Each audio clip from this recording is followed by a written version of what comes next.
G'day and welcome to Digging Deeper Ag Chats with Al. In this episode, I'm joined by long-time agronomist and soil health legend Cam Nicholson. We're diving into how fertilizers really work, the link between fat leaves and smart grazing, and how to make every nutrient dollar count. Plus, Cam opens up about the human side of farming, from big decisions to mental health, and celebrating the quiet wins. This one's practical, powerful, and packed with takeaways. Let's get into it.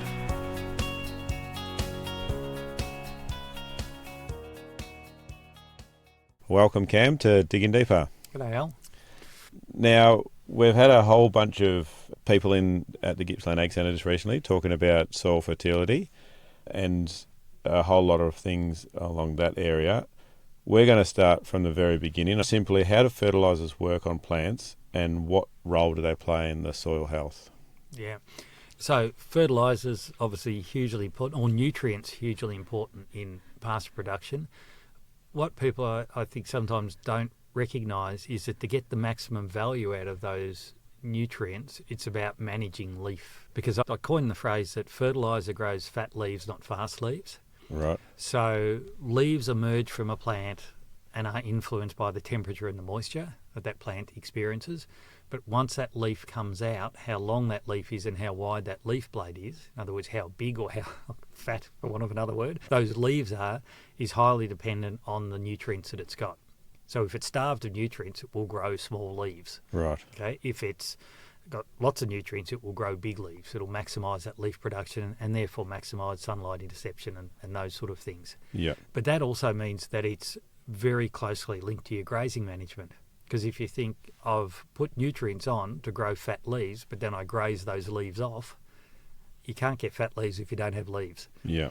So the idea of fertiliser or nutrients being tied to grazing management and the ability of that plant to grow leaves without being grazed is a super important part of getting the maximum value out of the nutrients you apply. Right. Now, you've been an agronomist for many years.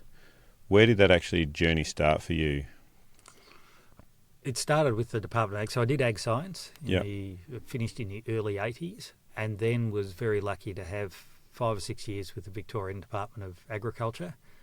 And so I had an interest in soils when I went through uni, soils and ag engineering, that sort of stuff. So I really liked the soil plant side of it, probably more so than the livestock side of it. Yeah. You would have been one of the earlier guys looking at soils back then, were you?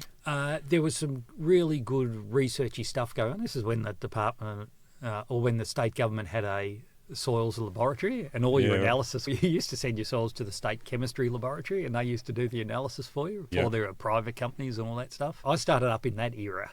We had some very good soil scientists, so I learned some really good information about the fundamentals of soils and plant interactions and plant-water interactions and those things. Yeah. And was very fortunate to be able to do some really good early fundamental research and have some really good teachers in that space, which sort of set me up understanding the theory behind it. And then I was fortunate enough that my father-in-law, who wasn't a farmer, had bought a few acres. He wasn't a farmer? He wasn't a farmer. I'd say bought a few acres. He was a professional in Melbourne. And you're not from a farm originally either, is that correct? No, in fact, my parents both came from farms, but small farms, big families. So they ended up moving to Melbourne. So no association with farming for that period, but I just had an interest in it. So, did ag science and got back into that sort of space. But it was then the opportunity to try and practice some of that theory. And there's nothing better if you're using your own money. Yeah, a bit of skin in the game sorts you out, doesn't absolutely. it? Yeah. Absolutely. So I, in a sense, refined how that works. And you think, the theory's great, but in reality or practicality, I can't quite do this or can't do that. And just refined that. How big was the gap for you from theory to practical? Reasonably big. Yeah. Reasonably big. Yeah. It sounds great in theory and works in a glass house or works in a research trial. Yeah. But then you get it out in the paddock and it's bloody wet and cows have pugged it all up and why am I not seeing the response I wanted? Or you have the classic, do your soil test, because if you do a soil test then you'll know what's deficient and you can put that on. Yeah. And you need to be reaching these targets to get maximum production. And I do the sums and I go, I've only got a quarter of that money. So now what have I got to do? Yeah. Where's best bang for my buck? And do I just focus on this paddock, or do I do 2 paddocks and only do half in each or something? So it was more that sort of practical application and the logistics of how do you do this at a farm level, You look at some of the pastures and go, gee, they're pretty run down, but it still has a bit of Fertilizers here and it's got a bit of subclover there. Do I spend it on fertiliser or do I resow it? Yep. Or can I manage my way out of that and encourage the subclover to grow, or encourage the Fertilizers to grow, or the ryegrass to grow? So I had to apply that theory in a real life situation. Yeah. We talked before about fertiliser growing fat leaves and you've got to spell pastures, but if animals have got to go somewhere. If they're hungry, you've got to find something. You've got to find somewhere to put them. So I suppose it's working through the compromises and still getting the best result. That's what you can't be taught in the theory, but comes with experience and comes with application. Now, you've been consulting for quite a few years. Tell us about your switch from a reliable, high-paying, I shouldn't say high-paying job, but a reliable job into consulting, because you're quite young when you stepped into that space. I was. Yeah, it's a funny story that, but my wife had been working with the Weekly Times. She was a journalist there for a number of years, and I'd done 5 or 6 years in the ag department, and I really enjoyed that opportunity of what I was just talking about, trying to solve problems at the farm sort of systems level with individual clients. And it was just the time the Department of Agriculture was moving away from what historically they used to provide one-to-one advice. And that was then being withdrawn, and that's where we started getting these crops of consultants or advisors coming through. So what we see is the norm now of having a lot of private advisors. When I started, there was hardly one. You count them on one hand, because the government used to provide that service, and anyway, for whatever reason they decided not to. Did a lot of them come out of AgVic? Yes, or the government? Quite a few. Yeah, quite a few of the experienced ones. And so I was just on the sort of tail end of that when I started moving out. But that's what I really liked. I was passionate about that. I loved trying to do that farm systems, problem solving, and so I thought, I don't know, for better or worse, I'll have a crack at it. So anyway, I went and jumped ship, and then AgVic said, could you come back for a couple of days a week just to finish off some work for the next 12 or 18 months, which was great because it gave me a chance to establish myself in the private sector while still having at least some. But I do remember vividly the day that I quit the ag department. My wife, we have got twin girls, and my wife was in hospital. She'd had the girls the day before, and I just came in and said, surprise, honey, I've just resigned from the ag department. I'm going full-time consulting. So that was a bit of a shock to the system. But what was the third thing then? They always say these things come in 3. Was there a big third thing that happened at the same time? You didn't move house or something? We were renovating the house. So Fiona had to stay in hospital for another 2 days with the girls because I hadn't finished the nursery. So I was working during the day and then painting all night to try and get the... So there was a bit happening at that time. But I jumped on that, worked in private agronomy, and I've still got clients that I started with 30 odd years ago. There are some that I don't have, but there are some that I really enjoy and we get on well and our personalities match. But then I was offered quite a bit of work with large projects. In Victoria, it was what was called the Grasslands Productivity Program, which was a groundbreaking program years ago, which was all around grazing management, fertiliser, species management. So it put all that together. It's exactly what I was interested in, and that program was there. So we still use those concepts or that program? The whole idea of rotational grazing that people now look at and go, that's just what you do, isn't it? No, that was all new. Everybody was set stocking. And this idea of putting bigger mobs together, spelling paddocks, and I remember going on farms in those days, and the 2-year-old wethers stayed in that paddock for the year, and the 3-year-old wethers stayed in that paddock for the year. And if the paddock wasn't very productive, then the stocking rate was lower. Right. But that was it. You wouldn't think to put your 2- and 3-year-olds together and rotate them round and have a paddock that's spelled that then grows back, and it comes back to that fertiliser stuff with the fat leaves. Spelling a paddock, all of a sudden you get better response out of your fertiliser. Guess what? You carry more animals on the same amount of land. And once those little solar panels, those leaves get up and the photosynthesis starts happening, it's a lot more benefits then as well. Absolutely. So, that makes me sound really old, but that was all new at the time. And then I got an opportunity I got involved in some land care stuff and did that for 25 years as well. But it had a very strong pasture grazing base on that, just out of Ballarat. But then there was another program called Grain and Graze that started, which was a mixed farming one of cropping and livestock. And it was how you determined the ratio of crop to livestock you had and how you could use livestock in grazing. So again, now a lot of people graze their crops in winter, and their grazing of stubble is far more sophisticated than it used to be, but that was all new at that time. So that was sort of a 20-year. So has that ratio changed significantly with your work? We're getting more crop and less livestock. Oh, really? Yeah, quite a bit to do with profitability of it, particularly the sheep side of the industry, where a lot of cattle are run, it's too wet to actually crop effectively. But the sheep one is where we're seeing that sort of substitute in the two happening. Yeah. So that was close to 2 decades in that sort of space. A lot around sort of farm decision making and understanding risk and volatility and all of those things that took me to a different level of understanding the farm system. And living it yourself, you were experiencing that as well as being able to learn and apply that. Assume most of your producers would really appreciate the fact that you were living through a lot of those experiences with them, especially in the tough times. Oh, absolutely. Yeah, absolutely. And the flip side of that is, what do we do to make the good times great? Yes. Because I think there's certainly something in farming about when we have a good year, we think, oh, it's not a good year, and we just sort of tick along. When in fact the good year's got all of the things that are outside our control set up for you. We don't want to be the limitation to growing more stuff. Right.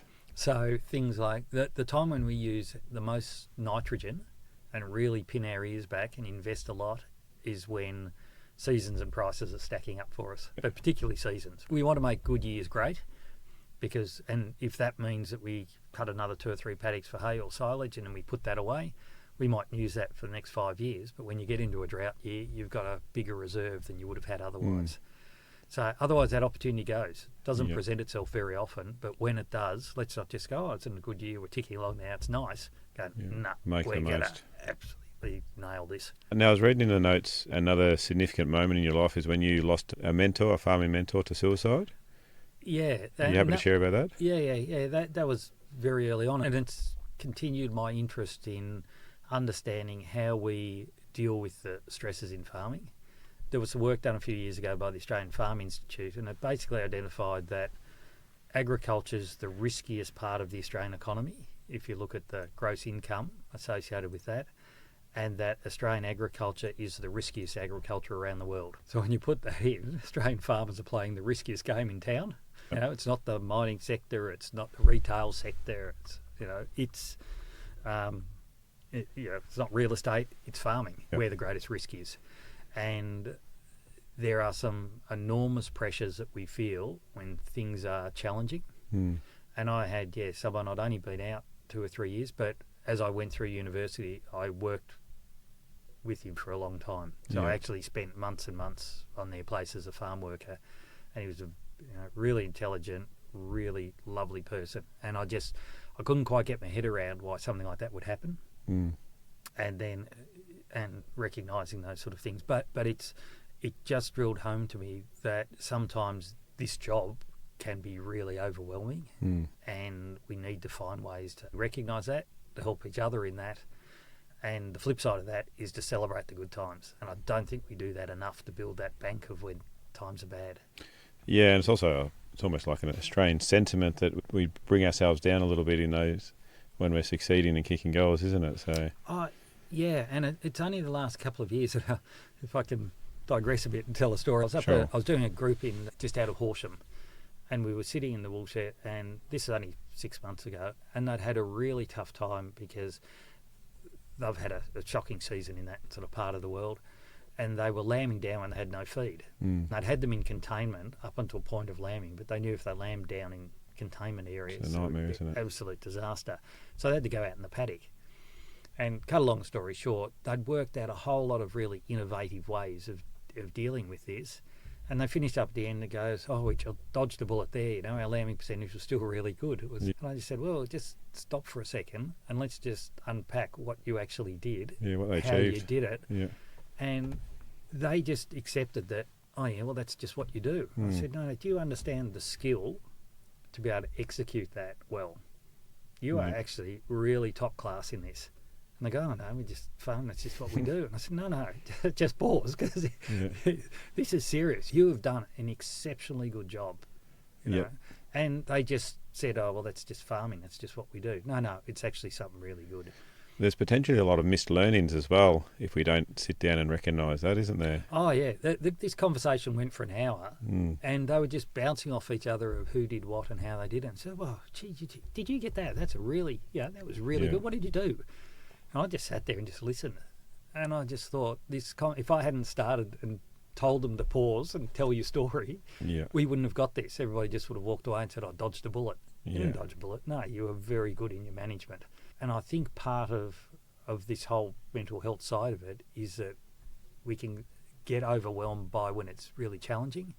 But when we do make good decisions in challenging times and the outcome's pretty positive for us, we don't want to just forget about it and just go, well, that's just what we did. It's a really positive thing that we should be celebrating and recognising. Yeah, our first podcast that went to air was a guy called Mark Coleman and went through some significant bushfires in Nicola, and one of the things that they did is, as a community, got together and they recognised a couple of mates that weren't turning up, so they actually literally drove around to their place, put them in the car and brought them back. And that conversation around a barbecue, having a beer and a lamb chop, is when a lot of that sort of stuff came out, not only checking in on your mates, but also saying, well, what are you doing and how are you battling this and what can we do to do it better? And there's an old expression, I guess, a problem shared is a problem halved, and it's a really good point to go on with.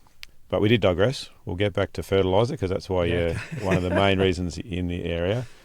You talk, Levy's, is that how I say it? Yeah, or Levy's. Levy's, yep. Law of minimums and the law of diminishing returns. Can you walk us through that very briefly? Yeah, so they're two principles that are, I think, vital for farmers understanding, if you're going to put fertiliser on, how we should focus or how we should think about it. Yeah. So the first one, Levy's law of the minimum, sometimes referred to as the lowest hole in the barrel or lowest stave in the barrel. The principle is essentially that your production will be limited by the most limiting nutrient, not the most abundant one. Right. So you can have lots of nutrients that you've got lots of, but what will be holding you back is the one that is in lowest supply. Yeah. And so as long as we can identify that, clearly identify what that is, that's the one we should focus on. But the caveat with that is that we focus on that only to a point when we reach the next most limiting factor.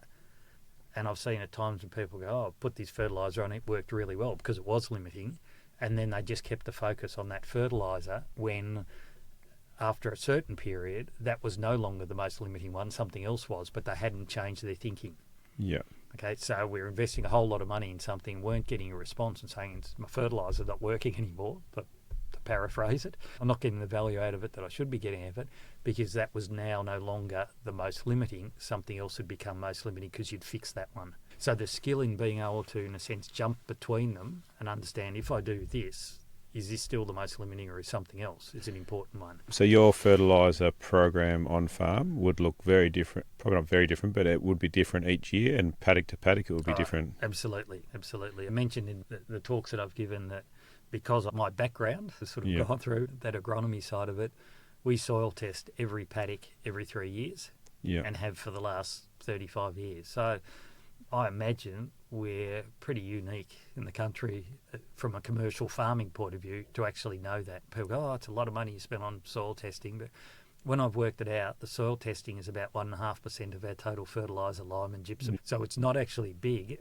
but if I'm going to spend big amounts of money, I want to make sure I get the right rate and the right type, that I'm not addressing the most limiting factor. Because you could easily spend a lot of money that is not effective. Oh, absolutely. Absolutely. So once you understand that principle, that becomes really important. So when you go through the soil test, you're going, what's most limiting and up to what point is it most limiting before something else becomes most limiting? So that's Levy's law, or the minimum, or the lowest hole or lowest stave in the barrel. And the diminishing returns. So the diminishing returns is that all biological systems are not the response in a biological system is not a straight line. It's what's called a diminishing curve. So when you're really deficient, a certain level of input gives you quite a big response. It's like big bang for your buck. Okay? But as you start to get up to saturation or the maximum that system requires, the investment, that same investment, doesn't give you the same response. It's a diminishing response. And so that's important to understand where you are on that curve, if you like. Are we down low that every investment's going to give me a big bang for my buck, or are we somewhere in the system where an investment's only going to give me a small bang for my buck? So someone sitting down at home working out a fertiliser budget and think, I need to drive more production, they'll actually want to be down the lower end of the scale. in the sense that they could get a bigger return from less money. Potentially, if they've got the plant species that respond. Yes. So as long as your pasture's right, and you do that other thing we talked before about the grazing, so that we can grow fat leaves rather than, So all of that's got to come into it to get that response. So it's not just, I put fertiliser out, everything's going to be solved for me. There's other components with that as well. But as a general idea, you're right. If you're down that lower end of that curve, you'll get a better response than if you're up the top end of the curve. Yep. Now these curves, can we find them just online if we're looking at, say, Olsen P or something? Not really. No, it's annoying. They're a little bit challenging to get. There is some fabulous research that was done collated by a fellow by the name of Cameron Gourlay from down in Ellenbank, and I think it's called Better Fertiliser Decisions, I think it might be called. And it's got all that information and the curves in there and the equations for the curves and stuff like that. It is online, but it's not obvious find. You've got to go sort of hunting for it. Almost need a degree to find them. Well, sort of, and then be able to convert them and do what you need to do with them. So the calculator that I made sort of does that for you. We'll talk about that calculator in a minute, but before then, now I've brought in a soil test here. It might be from my farm. Not that I want free advice, it's purely for the listeners. But if you did get this soil test, now obviously you can't see it, but we can talk through it. If you got that soil test, what are some of the things that you'll be looking for as a consultant, or if it was on your own place even? Okay. So soil test contains a lot of information. Yes. Some of it is around the available nutrients for the plants to grow, but there's an awful lot of information that influences or should inform the rate and type of fertiliser you use and the way that soil will react to certain nutrients that you put on or certain fertilisers you put on. And then there's other information about some other things we know that can limit plant growth, and if they're above a certain threshold, then they will cause a problem to you, but if they're below that, they won't cause you a problem. It's a bit like, you can get a vitamin deficiency, but once you get above a certain level, no problem. So there's a whole lot of information on a soil test. I concentrate, from a nutrient point of view, concentrate on three things: phosphorus, potassium and sulphur, because I've found in my experience that 90 to 95% of the most limiting factor, if we go back to that Levy's law, the most limiting factor will be in one of those three nutrients. That will be limiting before anything else will be. Even though some of them mightn't be perfect, other things mightn't be perfect, those three will be the most limiting. I'd focus on first, and the other one is pH or acidity of the soil. That's what I put in as my fourth. So they're the big four that I look at to start with. So why do we focus so much on N when we're talking with pastures and crops and things like that? So nitrogen is a incredibly important nutrient, and particularly for rapid response. The biggest challenge with nitrogen and soil testing is that nitrogen changes both. So there's two broad forms of nitrogen that you can test for. One is what's called nitrate nitrogen, and the other one's ammonium nitrogen. Plants prefer to suck up nitrate nitrogen, and then once most of that's depleted, they will take up ammonium nitrogen. Ammonium nitrogen will convert to nitrate nitrogen as well with the bugs in the soil, so one can swing to the other. But they change or turn over very rapidly. So nitrate nitrogen moves through the soil very easily with water, sort of dissolves in water. So it's a bit like cordial in water. Once you get it in there, it'll go wherever the water goes. Right. So if you're getting runoff, you'll lose nitrogen that way, where you won't with some of the other nutrients. It can also leach below the roots if the water's draining below the roots, where those other nutrients don't move the same way. So it means that nitrogen on a soil test, particularly a pasture soil test, is only of value for a very short period after you've taken it. Right.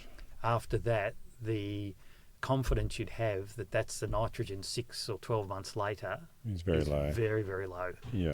So that's why, while nitrogen's super important, I don't worry too much about it in a soil test, except to just look at, whenever that soil test was taken, do we have broadly high levels of nitrogen or do we have low levels of nitrogen? So you'll target your nitrogen applications when the plants will be needing it at certain times of the year. Yeah, and it's particularly when related to rates of growth and trying to stimulate rates of growth or increase rates of growth. And nitrogen does the same sort of thing broadly. It makes leaves expand more, makes the leaves bigger. Which we want. Yeah, which in a really quick way. But just on that, if I look at the nitrogen and both the nitrate and the ammonium are very low, I'd then start questions about how much legume have you got in your pasture, clovers in your pasture, or whatever it might be, to fix natural nitrogen. Because if you've got a good base of that and that's built up over a number of years, that number should be naturally high. So I'd look at that and go, oh, hang on, have you got enough of the desirable species that we want in there to naturally put nitrogen in if this number's really low? Yeah. But if the soil test comes out pretty high, I go, tick, we've obviously got some legume in this, otherwise it wouldn't be this high, and we'll just move on. Heard that before, more of an indicator of species in your mixtures. It's a useful one just to get a bit of a handle on that. Yeah. It's not perfect, long way from perfect, but it does give you a bit of a heads up. Yep. So looking at PKS and... You want me to look at numbers? Just have a quick look and... So phosphorus numbers are really good. So they would sit, if we were talking about where you are on the full production, your phosphorus would be around probably, work off the top of my head, about 95, 98%. Right. So you're right up the top there. And what is that number there? So this is a Olsen phosphorus of 19 or a Colville of 48. And that might mean too much to people, but they're pretty good levels for broadacre beef, sheep grazing. Probably a bit low if you were dairy farming. But for the sort of stuff we're doing, that's pretty good.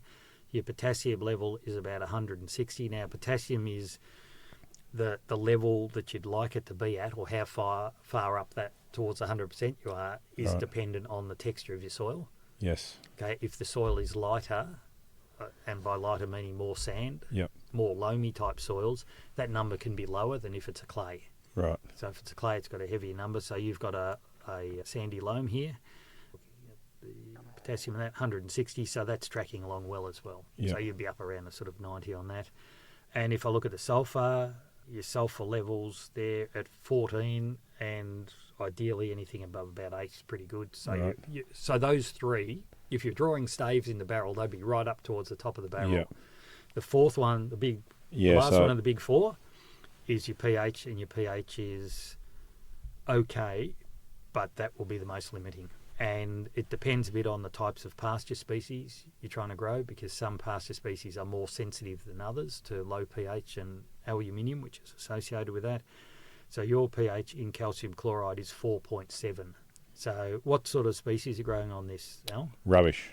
It's just a new block, and we've started a program. So we did put out 1.5 tons of lime over there, and the idea is now to go back in and spray out and start to look at a renovation program. So, but what I'm like most about, I'm not sure if it's available readily, but the tool that you've built, I'm assuming you built that whole Excel tool? Yes. Yeah.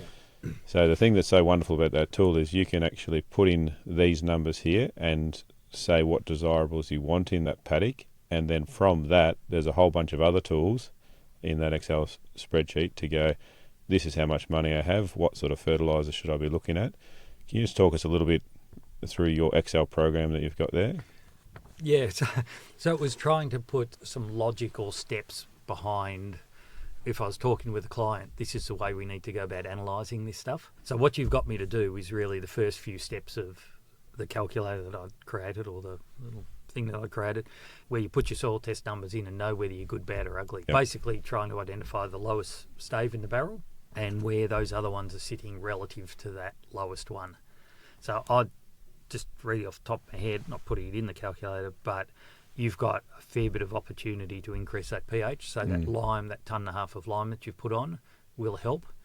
If you put in the calculator, put 1.5 tons of lime on, it will make an estimate of how much that's improved. But I suspect 1.5 tons of lime, local lime, so it was... the buck and lime, I think it was. So pretty high purity, low moisture. So 1.5 tons, you're basically getting 1.5 tons of product, where some other natural gypsum lime pits can have quite a bit of water in them. It can also be lower in purity. So you've put on something that's obviously pretty good purity-wise. That will raise it, but I suspect, given the other numbers, lime or pH will still be a more limiting factor than some of the others. You're spot on there, because I did put it in the calculator, and I think it worked out to be about 3.7 tonne needed. To get it up to the level of where to get it up to the ones. lowest. Yes. So that's how the calculator can sort of be used. Or you say, look, I can only afford 1.5 tons. How much does that improve it by? Knowing you're still not maybe right at the top, but how much can you improve it by?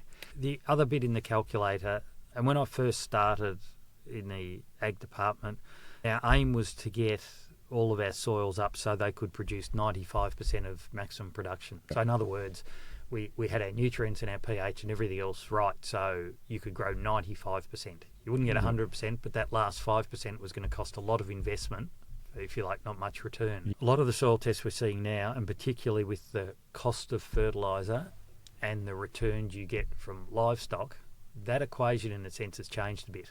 So it's not uncommon I see soil tests that say, you need to put this much fertiliser on. It's based on getting it to 95%. But if some people are a long way away from that, that has to be a stepping stone towards 95%.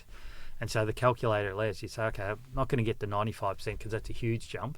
What if I try and get to 80% or 85%? What do I need?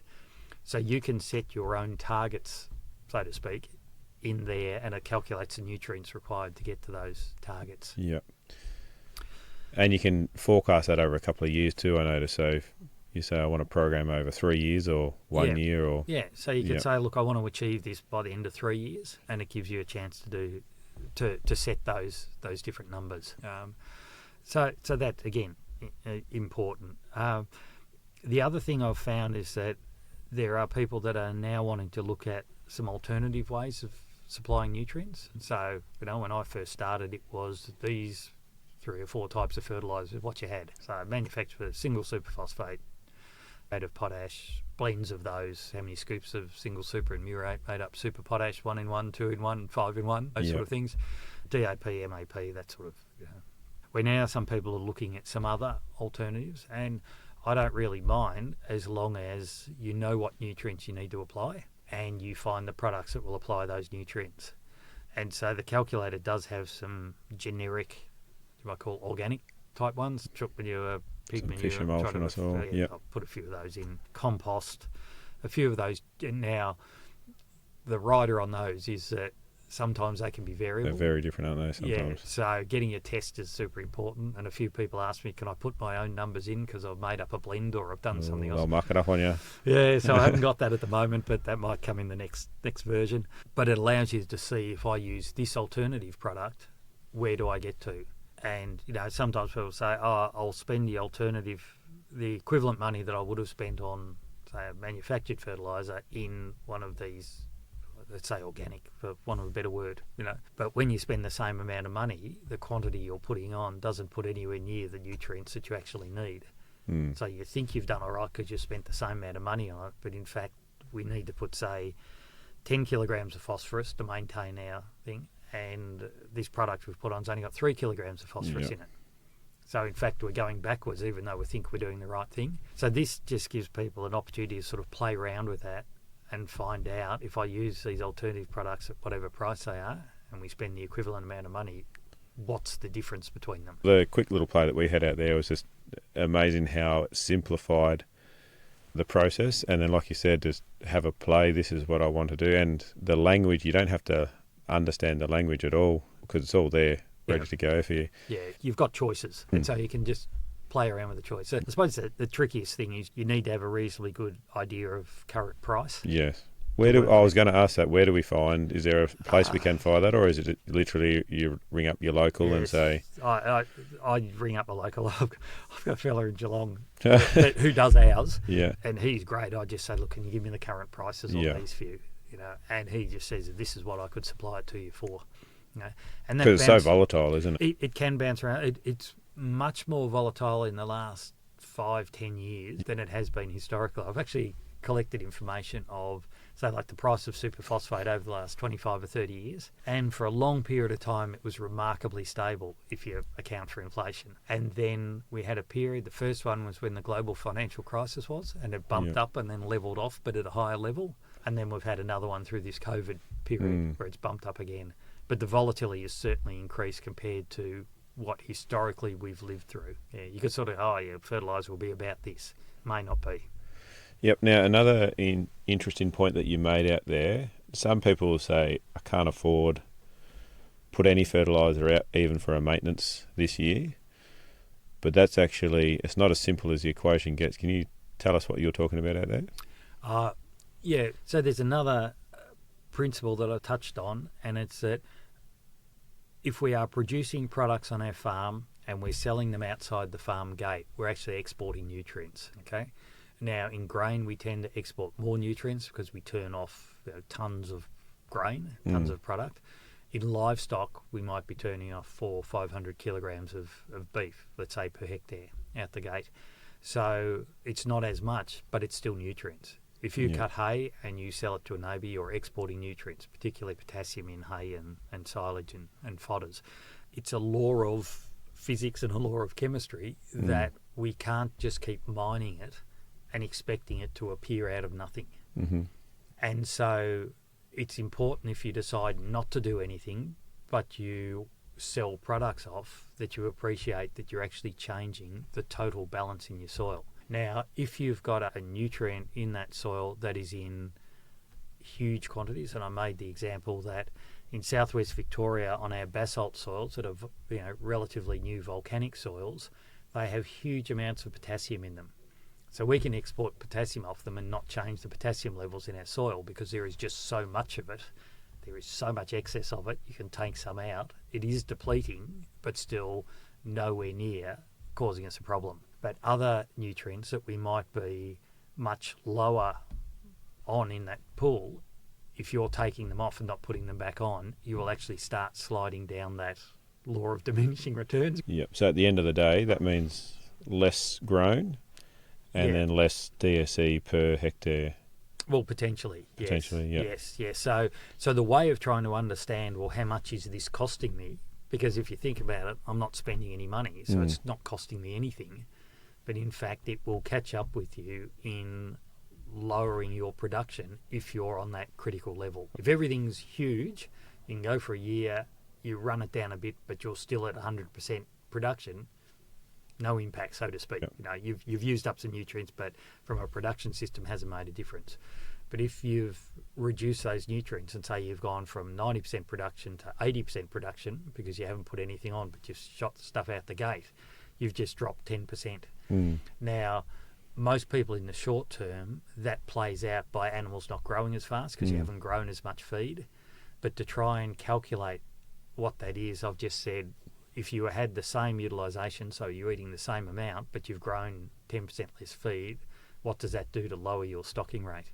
Yep. And if you know that a DSE with the operation I run is worth $70 a DSE, and you've lost 1.5 DSE, then you've lost $120. That's what, if you like, theoretically it's cost you. Yep. Even though it mightn't have, you don't see it coming out of you. You don't pay for it in that, of transferred money. You pay for it at the back end of the year, not the front end. You pay for it in a less recognised way than writing a cheque or doing a funds transfer for an invoice. And the ability to know, if I don't do it on this paddock, it's not going to cost me much, but if I do it on this paddock, it's going to cost me quite a bit.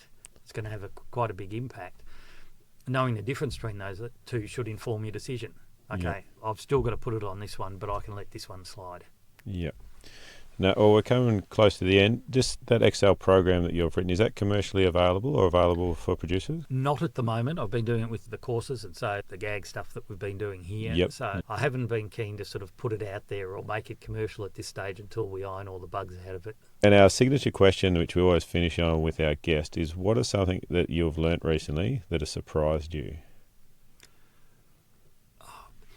Probably that one I sort of alluded to before about the farmers up around Horsham, north of Horsham, and doing that discussion. Just how clever they were at solving a really tough problem, and then how we didn't reflect and say, hey, we're actually pretty good at this game. It was almost like, yeah, but that's just what we do. And I think of a whole lot of other professions, and if people do things like that and really pull off something big like that, they're celebrated and they're recognised, and we're not shy to recognise it in ourselves. We've actually pulled off something pretty big. Ag just doesn't seem to do that. And I think it's to our detriment that we don't recognise people that really do a good job in tough times and get through it. We just think we've just got out of that, or I'm glad that's over. But if you reflect on it, you've done some fantastic things and you're highly skilled in what you do if you can pull that off. I think it's a nice little point to finish on, not only celebrating your own, but celebrate the neighbours or the other people that you associate with as well. Build them up and push what they're doing absolutely, well. Absolutely. And I think if I've learned something, it's that we don't do that enough. No. And I'm as guilty as anybody in doing that. You just push on. Yes, I've got over that hump, just push on. But stop and just reflect is, I think, a really important thing that I'll be doing more of. That's a challenge for anyone that's listening. Start celebrating their wins. Beautiful. Nice note to finish on. Thanks very much, Cam. Okay, good, Al.